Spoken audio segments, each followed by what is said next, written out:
Welcome to Subhashini சமையல். இந்த வீடியோவில் கிட்ஸ்க்கு தர மாதிரி ஈஸியான evening snack recipe cheese packets எப்படி செய்கிறதுன்னு பார்க்கலாம்.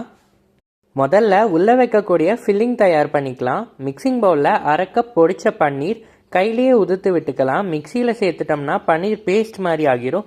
இந்த ரெசிபிக்கு உதிரி உதிரியாக இந்த மாதிரி கிரம்பிள் போல் இருந்தால் தான் நல்லா இருக்கும். அடுத்ததாக இது கூட அரை கப் அளவு துருவின கேரட், 1/4 கப் பொடியாக நறுக்கின குடைமிளகாய், 1/4 கப் பொடியாக நறுக்கின பெரிய வெங்காயம், பொடியாக நறுக்கின ஒரு பச்சை மிளகாய், 1 ஸ்பூன் அளவு சில்லி ஃப்ளேக்ஸ் சேர்த்துக்கிறேன்.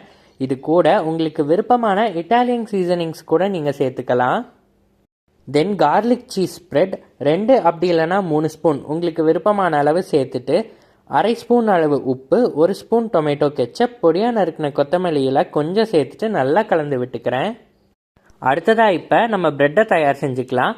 அதுக்கு பிரெட் துண்டுகளை எடுத்து 4 கார்னரையும் கட் பண்ணிக்கிறேன். கட் பண்ணிவிட்டு ஒரு சப்பாத்தி கட்டை வச்சு மெல்லிசாக தேய்ச்சி எடுத்துக்கிறேன். நான் நார்மல் பிரெட் எடுத்திருக்கேன். நீங்கள் இதுக்கு பதிலாக சாண்ட்விச் பிரெட் கூட எடுத்துக்கலாம். ஏன்னா அது இன்னும் பெருசாக இருக்கும். அட் த சேம் டைம் பார்த்தீங்கன்னா இந்த பிரெட்டை கம்பேர் பண்ணும்போது அதில் நிறைய ஃபில்லிங்குமே நம்ம வைக்கலாம். மெல்லிசாக்கின பிரெட்டில் ஃபில்லிங் எல்லாத்தையும் வச்சு ஓரங்களில் கார்ன்ஃப்ளவர் பேஸ்ட்டை தேய்ச்சி ஃபோல்டு பண்ணிக்கிறேன்.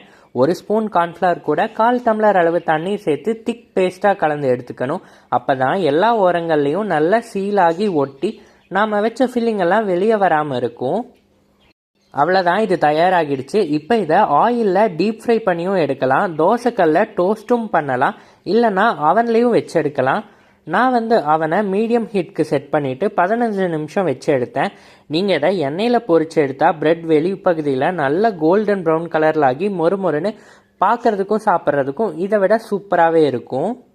கடைசியாக மேலே கொஞ்சம் டொமேட்டோ கெச்சப் அப்படி இல்லைனா டொமேட்டோ சாஸ் சேர்த்துட்டு பரிமாறினா எல்லாரும் விரும்பி சாப்பிடுவாங்க. கண்டிப்பாக நீங்களும் இந்த ரெசிபியை ட்ரை பண்ணி பார்த்துட்டு எப்படி வந்திருக்குன்னு சொல்லுங்கள். தேங்க்ஸ் ஃபார் வாட்சிங். நன்றி, வணக்கம்.